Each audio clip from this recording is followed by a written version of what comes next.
Hello guys. आज इस video में हम बात करने वाले हैं कि नेस्टिंग ऑफ मेंबर फंक्शंस क्या होते हैं। सबसे पहले हम समझ लें कि नेस्टिंग ऑफ मेंबर फंक्शंस होते क्या हैं। नेस्टिंग ऑफ मेंबर फंक्शंस वो होते हैं कि जैसे हमने कोई मेंबर बनाया, जैसे हमने कोई क्लास बनाई, उसके अंदर मेंबर डिक्लेयर करे तो एक मेंबर के अंदर किसी दूसरे मेंबर को डिक्लेयर कर देना सिर्फ उसके नाम को कॉल करके, बिना डॉट लगाए नंबर को कॉल करना, इसको हम कहते हैं nesting of member function. Nesting यानी एक मेंबर के अंदर दूसरा मेंबर। तो चलिए देखते हैं कैसे क्या होता है। बिना देर किए वो सबसे पहले यहाँ पर हम एक फाइल बना लेंगे, tut 12.cpp, और अपना बॉयलर कोड यहाँ पे लगा लेंगे।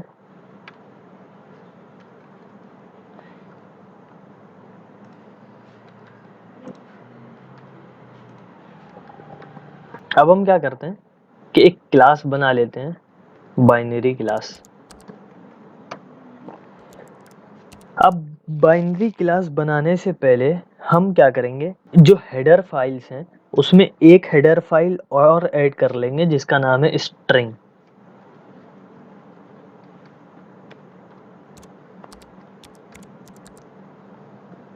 अब क्या करेंगे, अब यहाँ पे एक स्ट्रिंग डिक्लेयर कर देंगे। बाय डिफॉल्ट C++ में कोई भी मेंबर अगर डिक्लेयर करा जाता है तो वो प्राइवेट मेंबर होता है। अब हम क्या करेंगे, एक पब्लिक मेंबर बना लेंगे। पब्लिक मेंबर में फंक्शंस को डिक्लेयर कर देंगे। पहला फंक्शन कौन कौन से पहले हमको फंक्शन डिक्लेयर करना है। सबसे पहले तो इस प्रोग्राम में सबसे पहले हम यूज़र से कहेंगे कि बाइनरी नंबर इनपुट करो। जब यूज़र बाइनरी नंबर इनपुट करेगा तो हम प्रोग्राम से कहेंगे कि इसको चेक करो ये बाइनरी है कि नहीं है। प्रोग्राम चेक करेगा, फिर उसके बाद इसका इनपुट देगा। तो हम सबसे पहले अगर हम फंक्शन बनाए यहाँ पे void read, जो हमारा कुछ नहीं रिटर्न करेगा, और दूसरा फंक्शन बना दे void check, एक और बना दे void once, एक और बना दे void display।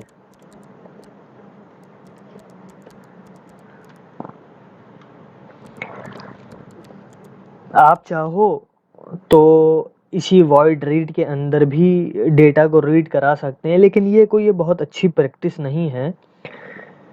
आप यही करें कि स्कोप रिजोल्यूशन लगाकर क्लास के बाहर से मेंबर को एक्सेस कराएं तो वो ज़्यादा सही है, वरना ऐसे प्रोग्राम बहुत घिचपिच हो जाता है।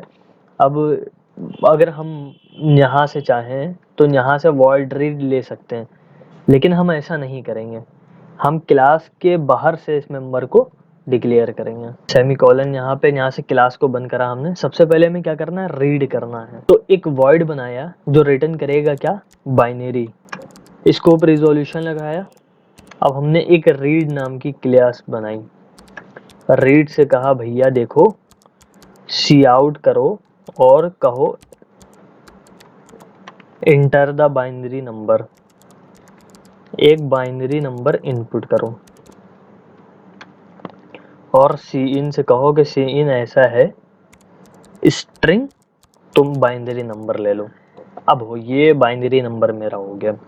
अब यूजर ने बाइनरी नंबर तो ले लिया, अब क्या काम करना है, अब यूजर को चेक करना है कि ये बाइनरी नंबर है भी कि नहीं है। तो अब चेक करने के लिए हम क्या करेंगे, हम एक बना लेंगे void बाइनरी चेक। ये भी कुछ नहीं रिटर्न करेगा अभी, चेक। अब हम एक फॉर लूप चला देंगे, यहाँ पे एक फॉर लूप चला देंगे और फॉर लूप से कहेंगे i की वैल्यू 0 से चलो, और i की वैल्यू कहाँ तक, स्ट्रिंग तक, सॉरी i की वैल्यू लेंथ तक। अब उसके बाद हम यहाँ पर एक इसको कंडीशन दे देंगे। उस कंडीशन में हम इससे कहेंगे इफ अगर string डॉट at या तो 0 हो या तो string डॉट at 1 हो। ये string डॉट at ये एक कंडीशन है ये string की। हमने क्या कहा कि string या तो 0 हो या तो 1 हो। अगर ऐसा नहीं होता है तो इस केस में हमको जो रिटर्न कराओ वो हमसे कहो कि इनकरेक्ट बाइनरी नंबर। ये क्या है? एक तरह से एक इनकरेक्ट बाइनरी नंबर है। इतना तो समझ में आ गया। अब हम क्या करेंगे, चेक करेंगे इसको और इससे कहेंगे कि अगर कि जहां पर नंबर को चेंज कर दो, जहां पे 0 हो वहां पे 1 कर दो, जहां पे 1 हो वहां पे 0 कर दो। चलिए देखते हैं कैसे करते हैं। तो इसको करने के लिए भी सबसे पहले हम नंबर बना लेंगे void बाइनरी वंस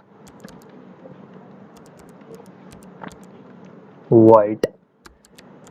अब हमने क्या करा, अब हमने यहाँ पर फिर से एक फॉर लूप चला देना है। फॉर लूप चलाया और फॉर लूप से कहा कि i की वैल्यू 0 से चलो और कब तक चलो, जब तक i की वैल्यू लेंथ नहीं हो जाती या लेंथ से कम नहीं हो जाती। फिर हम क्या करा, फिर हमने यहाँ पर इसको एक कंडीशन दी।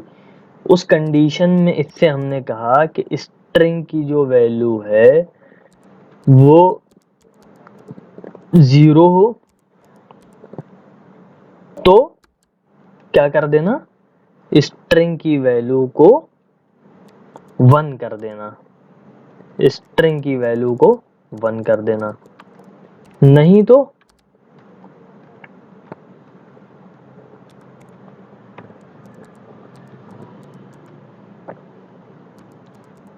यहाँ पर हमने एक कंडीशन दी।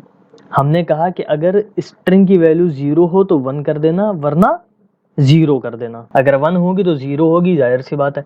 अब हम क्या करेंगे, यहाँ पर एक void डिस्प्ले नाम का बना लेंगे क्योंकि हमने यहाँ पे void डिस्प्ले डिक्लेयर करा हुआ था पहले से एक फंक्शन। तो हम यहाँ पर void डिस्प्ले बना लेंगे। डिस्प्ले को रिटर्न करा देगा कुछ नहीं। अब डिस्प्ले मेरा क्या रिटर्न कराएगा, डिस्प्ले मेरा कुछ नहीं रिटर्न कराएगा, सीधा लिखेंगे हम काउट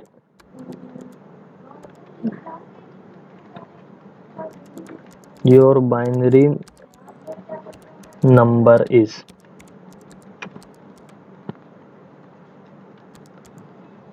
खत्म। अब आप लोग सोचोगे कि इसमें क्या है, ये तो पिछली वीडियो में आप देख चुके हैं कि क्लास कैसे बनते हैं और क्लासेस में कैसे वर्क होता है। लेकिन यहाँ पर हम अब आपको जो बताने जा रहे हैं वो नेस्टिंग मेंबर के बारे में बताने जा रहे हैं। तो सबसे पहले हम डॉक्यूमेंट को फॉर्मेट कर लें जिससे सब कुछ सही सही हो जाए। फॉर्मेट डॉक्यूमेंट्स हमने देखी जैसे ही करा वैसे ये एक लाइन में आ गया, तो हम इसको समझने के लिए अब ठीक है। ठीक, अब हम क्या करेंगे, अब हमने क्या करा, रीड ले लिया। अब मेरे पास बचा चेक। हम क्या करेंगे, जो वंस वाला मेंबर हमने बनाया था, वंस जो बनाया था इसमें चेक को कॉल कर देंगे डायरेक्ट सिर्फ उसके नाम से। ये चेक मेंबर फंक्शन हमने बनाया था, चेक मेंबर को वंस मेंबर फंक्शन के अंदर डायरेक्ट सिर्फ इसके नाम से हमने कॉल कर दिया। ये देखिए इससे क्या हुआ, मेरा जो ऑब्जेक्ट था अब वो कम बनेंगे। अब हम क्या करेंगे कि इस वंस वाले मेंबर को किसके अंदर कॉल करा देंगे, डिस्प्ले के अंदर। बिना डॉट लगाए किसी भी मेंबर फंक्शन को किसी दूसरे मेंबर फंक्शन में हम उसको कॉल करा सकते हैं। एक ही क्लास के किसी भी मेंबर फंक्शन में कॉल करा सकते हैं। तो अब ऑब्जेक्ट हम बना लेते हैं, बाइनरी को एक नाम दे दिया b। अब b डॉट, अब मेरे पास क्या चीज़ें बची, चेक भी हो गया, वंस भी हो गया, अब मेरे पास बचा रीड और मेरे पास बचा डिस्प्ले। तो ऑब्जेक्ट जो बनेगा मेरा रीड और b डॉट डिस्प्ले।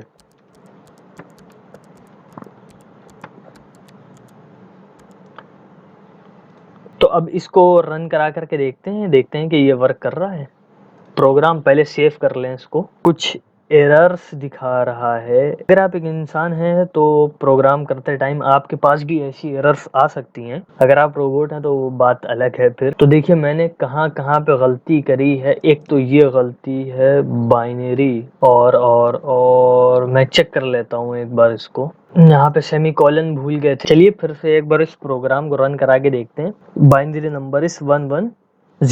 अब हम बिना बाइनरी नंबर के डालते 1102। Incorrect binary number. क्या बता रहा है? Incorrect binary number. तो आपको समझ में आ गया होगा कि नेस्टिंग कैसे काम करती है। यहाँ पर हम लिख भी दे रहे हैं कॉलिंग मेंबर फंक्शन,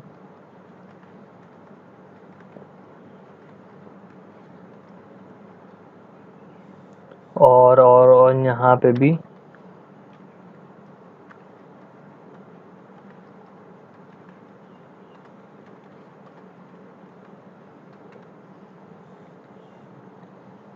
मिलते हैं आपसे जब तक नेक्स्ट वीडियो में। और अगर आपको इसका कोड चाहिए तो मैं लिंक डिस्क्रिप्शन में दे दूंगा, तो वहां से जाके ले सकते हैं। जब तक बने रहिए मेरे साथ अगली वीडियो में।